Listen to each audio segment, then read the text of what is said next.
The image on this month's chronogram is my painting of a monster called Humongous. He's a character study actually for a book that I've been working on of the same name. So far it doesn't have a publisher. It did. It was something I was working on, and I probably did about 5 or 10 versions of it and then just decided to pull the plug.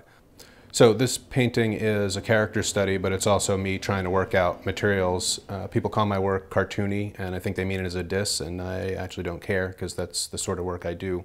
This painting, Humongous, for me, this character himself is actually my idea of what a monster is. Vampires and mummies and human-sized monsters that live in closets, you know, to me that's not a monster. To me, I grew up with the 4:30 monster movie where it was Mothra and Godzilla and Ghidra. Those are monsters. So this character study is me trying to work out a kid's book that's a version of the 4:30 monster movie. Kids' books, I don't know why, but for some reason they have a different filter than most other media for kids. You know, in a SpongeBob, somebody can get smacked in the head. In a in a movie, you could have comic violence, but in kids' books, things have to end with a hug and have to have sort of a happy ending. The archetype of the massive monster is interesting to me. Buildings get smashed, tanks get thrown. Does it fit into the world of today's publishing? No. Where the Wild Things Are wouldn't get published today. That doesn't fit in today's world of publishing.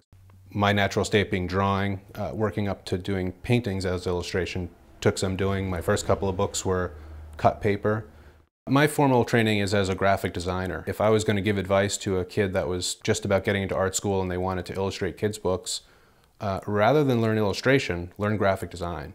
It's hard to get work as an illustrator.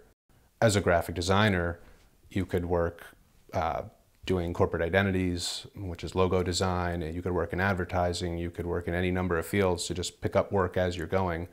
The industry itself, they kind of look at me like the RCA dog sometimes, like, you know, but the readers like it, so I'm, you know, still in the game. And as long as that happens, as long as the kids still like it and still think it's funny, I don't care if the parents don't think it's funny. If the kids think it's funny, then I'm going to keep doing it.